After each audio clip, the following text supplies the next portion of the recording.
So we're struggling to make ends meet, we're living paycheck to paycheck, and so are most people. And we gotta change that. Hey guys, how's it going, and thanks for coming. I'm Nick, and this is Real Life Money, where we talk about real life and money. Don't forget to subscribe. So let's get started. So in this video, guys, we're going over some money hack techniques that you could use to save money. So in the end, you'll have more and other people, like a bank, will not. Now, if you make it to the end and have your own special money saving techniques, definitely leave them in the comments so we could all discuss what's going on and our best strategies. But let's get right into it, guys, with number one, car payments. How's that $500 a month car payment treating you? Because that's the actual average cost people are paying for a car payment, and it makes me want to throw up. So just imagine for a second of not having a car payment. I haven't had a car payment in years, and you know what I'm doing with my $500 a month? Anything I want.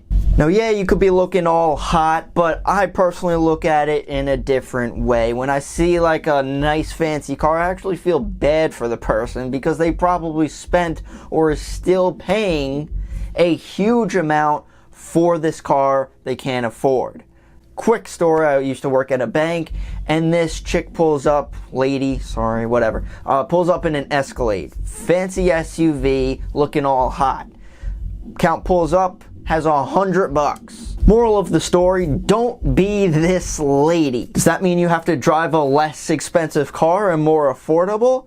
Yes. Number two is going out eating and drinking at the clubs. You see, guys, going out for food and drinks is actually very expensive. If you really think about it, you're paying a premium on your food, a 20% premium, just because you gotta tip the guy or girl. Eating in and making your own food isn't only gonna save you money, but it's also going to help you health-wise. You actually know what you're eating. You could choose healthier options and everything, and could actually have something better and more healthier than a 4 for $4 at Wendy's, which is actually my favorite deal in the world, and it's real hard to beat. So making your own food, we could be talking about dinners, this could be dates, cooked together. You could bring in your food for lunch. I do not care if a hot guy or girl from accounting wants to go out for lunch. You're gonna sit your ass down and eat those leftovers. If you do decide to go out, you're gonna get water and fill up on bread. Moving on to number three, which is entertainment and going out to more clubs. Now, this is not saying that you should not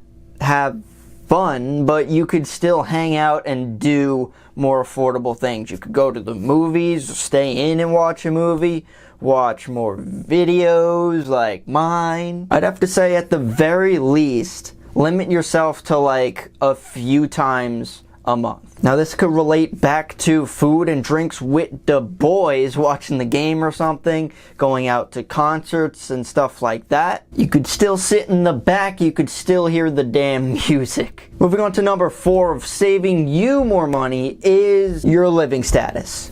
Quick, easy, simple solution, just go back home, live with your parents. Now, yes, living at home with parents could be a good or bad deal. It really depends on the situation and the person. However, you cannot deny the fact that it could actually help you tremendously financially. Heck, even if you have to pay them rent for like a fraction of the cost that you would pay rent somewhere else, you're saving money and they're even making an extra income on the side. Everyone wins. And this could definitely be a good thing for millennials, because that's exactly where we are right now. We're drowning in student loan debt and credit card debt and a bunch of other debts. It's ridiculous. Now, if parents are simply not an option whatsoever, there are other opportunities out there. You can live with a roommate, which can literally cut your expense of living in half, because you're both paying for the rent, the mortgage, however you set it up. Other additional ideas could be actually renting out the other space. If you have like a multifamily type of thing, or just rent out the attic, the basement, or whatever, legally. by the way. Or you could also do like Airbnb. You could rent out, like, again, certain space of the room, of the house, the room, or whatever. This could cover a large part of your living expenses, or if you're lucky or smart enough, you could make it cover your entire living expenses. Saving money number 5, which is our debts. In the words of Dave Ramsey, the debt snowball. What the debt snowball is, you are attacking your debts, smallest to largest. You're tackling the smallest one, and then once you pay that off, the payments that you were normally putting toward that is then rolled into the next smallest debt, and then you're banging them out, and that's how it builds. Shout out to Dave Ramsey. You either love him or hate him. And a quick bonus, I did have another video going over if his baby steps, his 7 baby steps, are still working today in 2019. If you want to check it out, right below. But this is very similar to like car payment. Once you don't have that anymore, it's awesome because you have that money available, so then you could use it for anything you want. And number 6, which everyone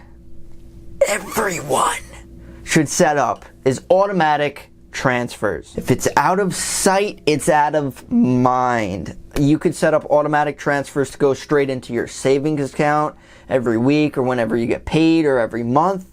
Or, aside from saving, you could also set this up for investing, possibly for retirement accounts. That's what I personally do. Every month it goes straight from my saving, well, technically money market account, and goes into my retirement account. Here's the thing, guys. Humans choose the easy way out. There could be like a process that has 1 step and another process that has 2 steps. The 2-step process could even be better. However, since it's easier, people are going to gravitate toward the 1-step process.